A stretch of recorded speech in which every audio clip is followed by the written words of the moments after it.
Des rencontres sexuelles forcées, des violences présumées et un paiement allégué de 100 000 $ pour faire taire une vérité inavouable.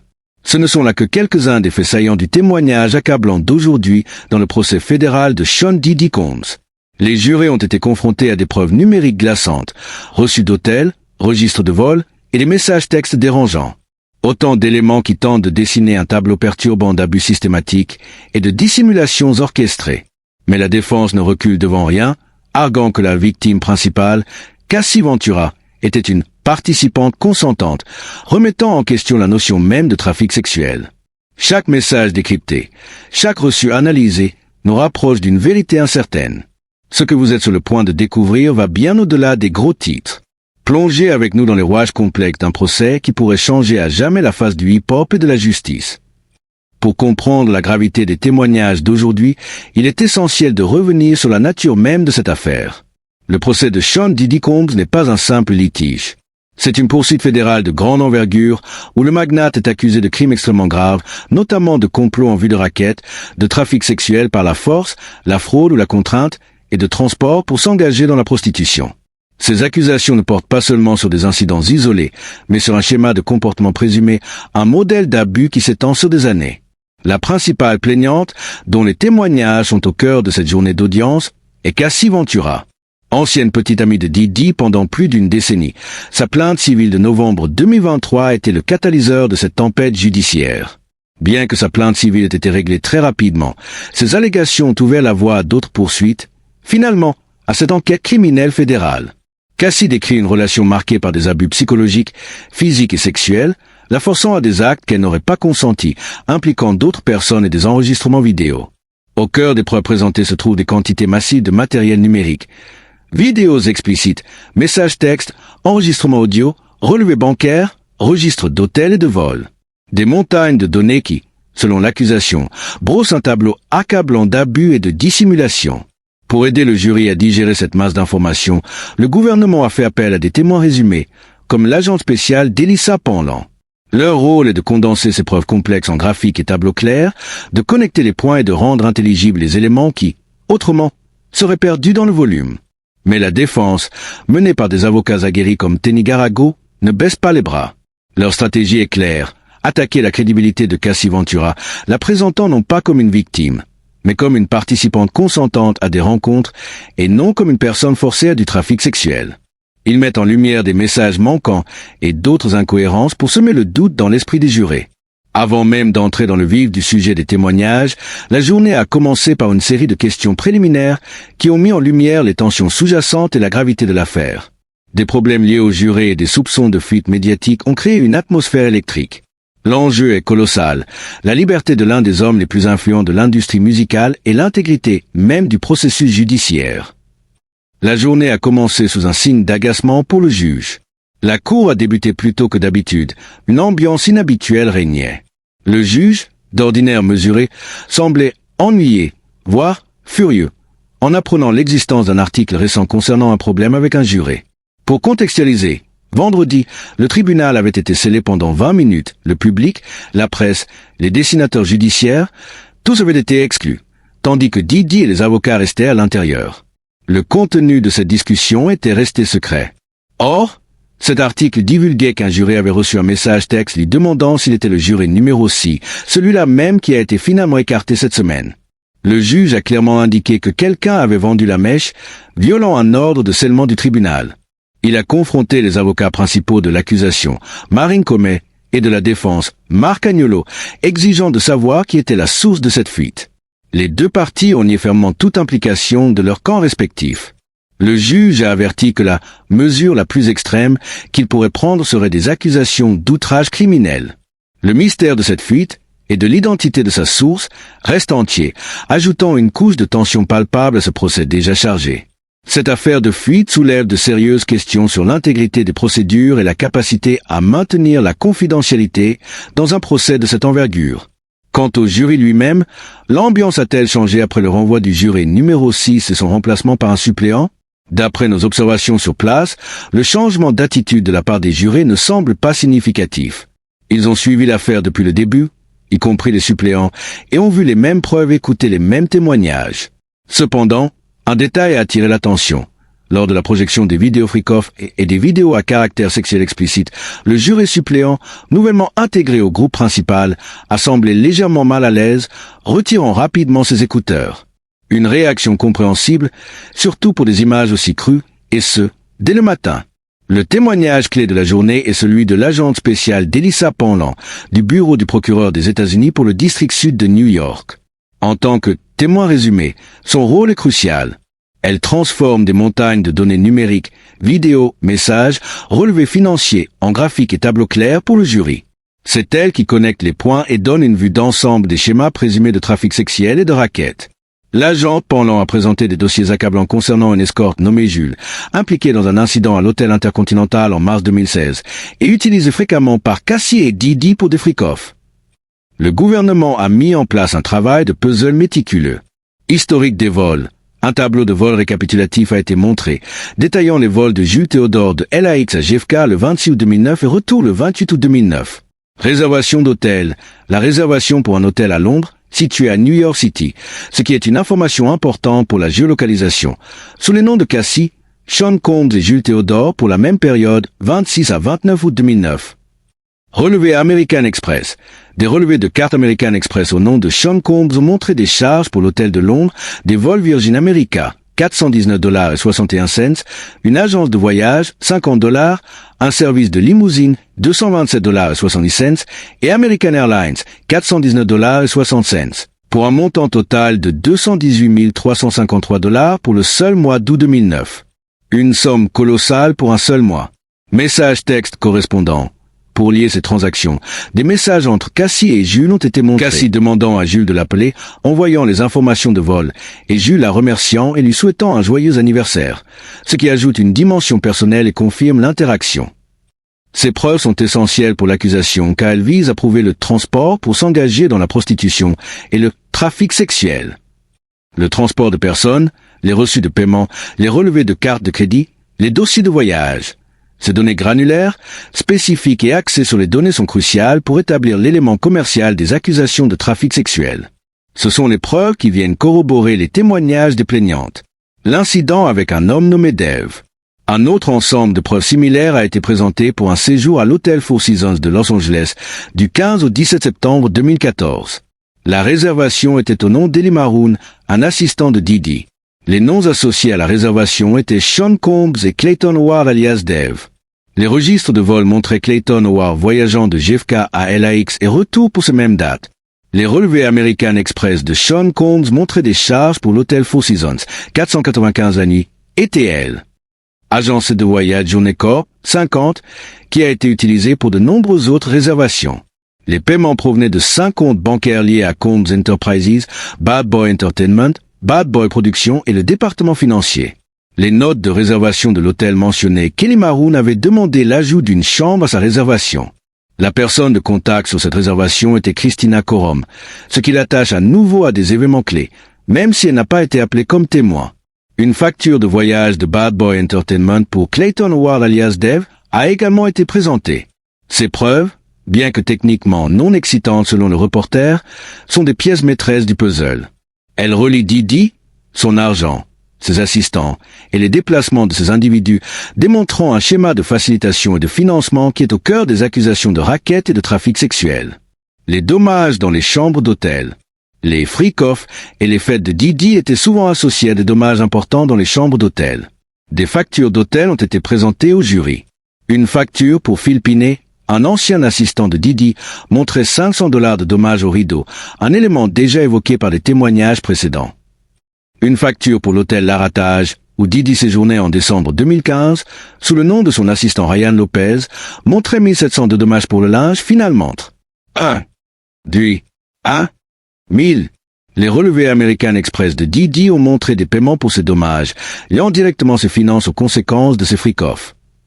Ces preuves, bien que moins directement liées au trafic sexuel, renforcent l'image d'un comportement extravagant et potentiellement incontrôlé, et surtout, elles démontrent l'utilisation des fonds et des équipes de Didi pour gérer les conséquences de ces activités, ce qui s'inscrit dans le cadre de l'accusation de racket. L'incident de mars 2016 à l'hôtel Intercontinental et le paiement secret. C'est probablement la preuve la plus dévastatrice. celle qui corrobore les allégations de Cassie Ventura concernant la violence et la tentative de dissimulation. L'accusation a présenté une chronologie détaillée des communications entourant cet événement, où Cassie a été battue par Didi. 4 mars 2016. Didi appelle Cassie à 18h04. Cassie rappelle Didi à 18h05. Garant, coordinateur d'escorte, demande à Cassie si la soirée est amusante. À 18h21, Cassie répond « Oui, là ». Garant propose une Skyler, Cassie accepte, mais demande quelqu'un de nouveau. Didi appelle Cassie à 18h39, pas de réponse. Cassie demande à Garant de prévenir Skyler pour 19h30, confirmant que juste Skyler, c'est bien. Didi appelle Cassie 3 fois entre 19h48 et 19h51, pas de réponse. Skyler envoie un message à Cassie. Je peux être là vers 22h30 ou 23h. Didi appelle Cassie 3 fois, pas de réponse. Skyler demande à Cassie l'heure et le lieu de rencontre. Cassie répond, 3 heures du matin? 5 mars 2016. Skyler envoie un message à Cassie. Je sais que tu fais du bon travail, je voulais te dire de continuer. Je vais me coucher. Didi appelle Cassie entre 11h28 et 11h35, pas de réponse. Photos des ecchymoses de Cassie. Des photos de Cassie avec des ecchymoses, prises par elle-même dans un Uber, sont montrées.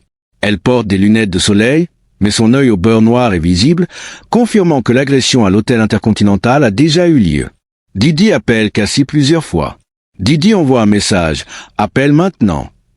Cassie répond à Didi « Je suis allé vérifier et j'ai parlé à la sécurité. Jules est parti, donc tu es tranquille ». Ce message suggère que Cassie était impliquée dans la gestion des conséquences de la nuit précédente et des potentielles preuves.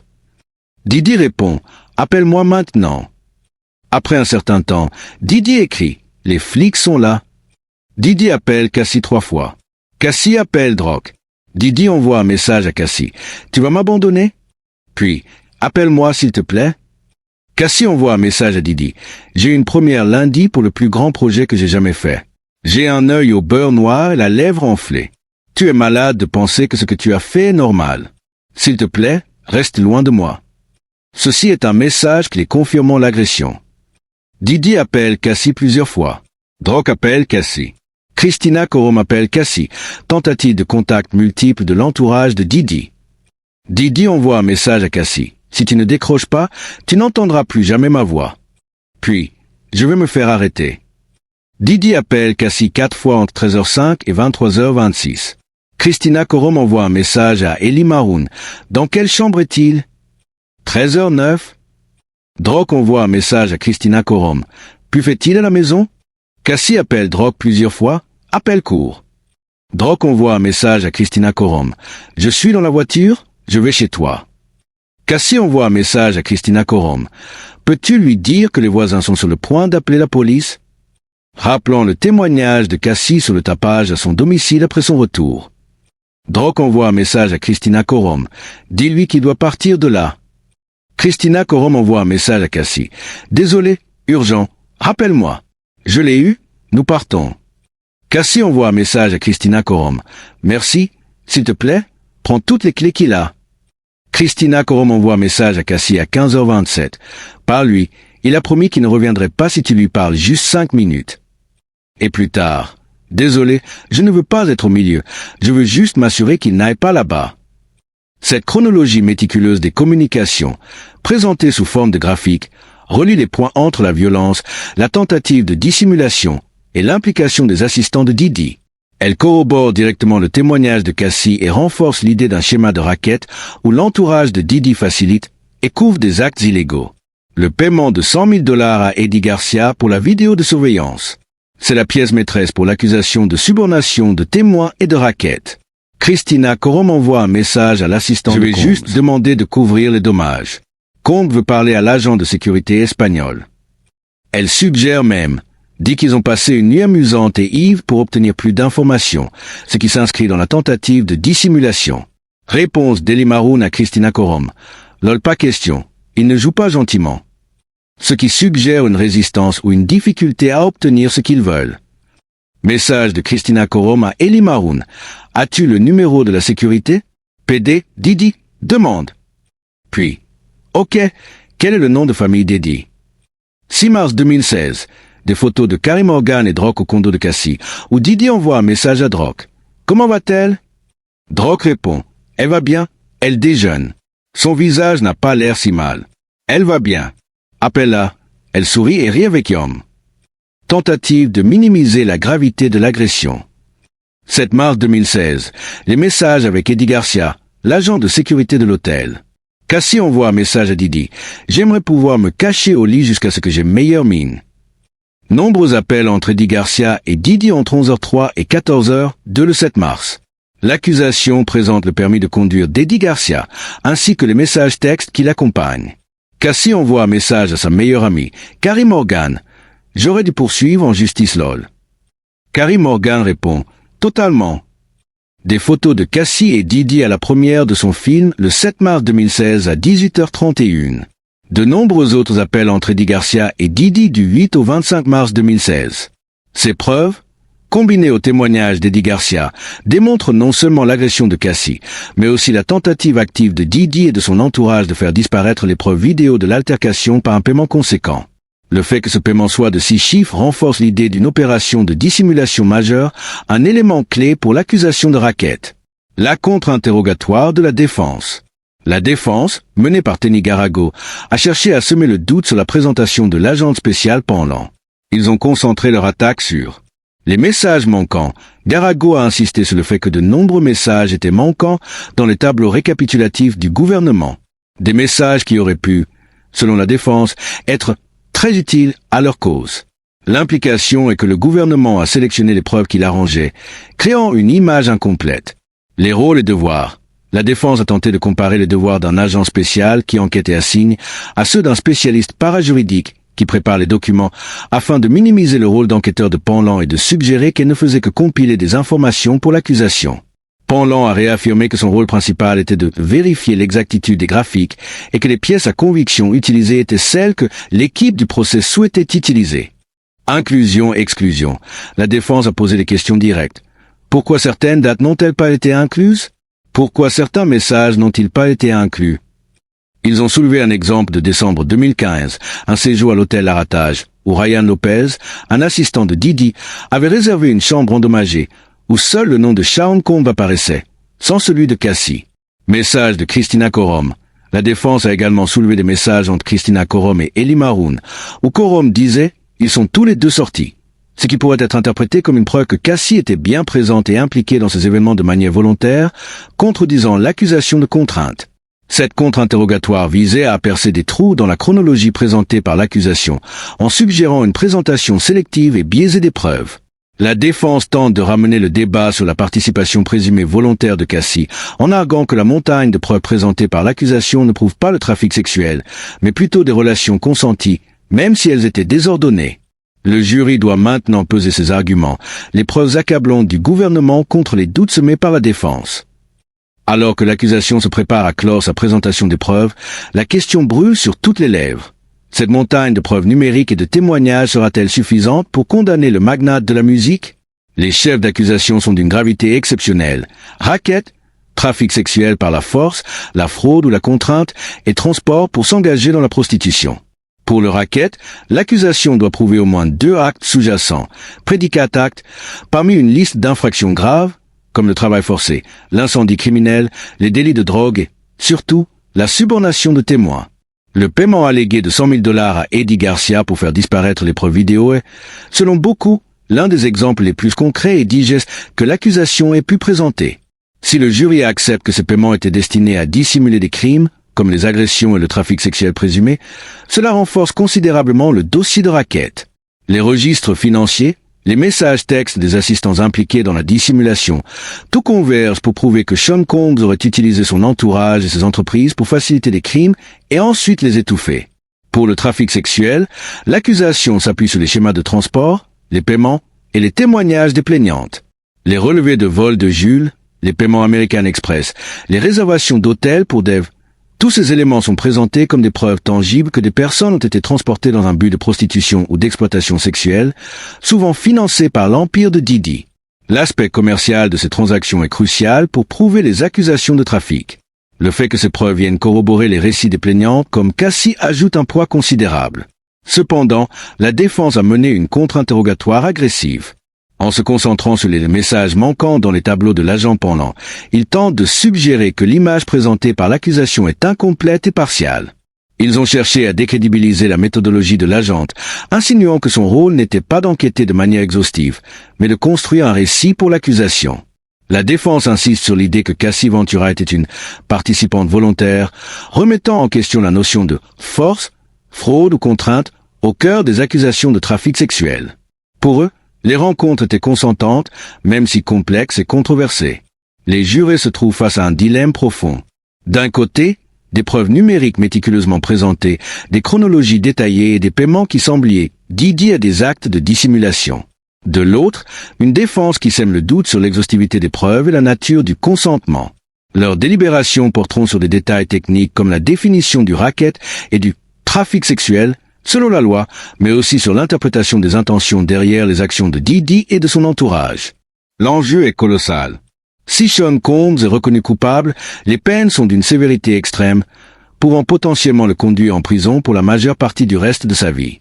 Une telle condamnation ébranlerait l'industrie musicale et enverrait un message clair sur l'impunité des célébrités.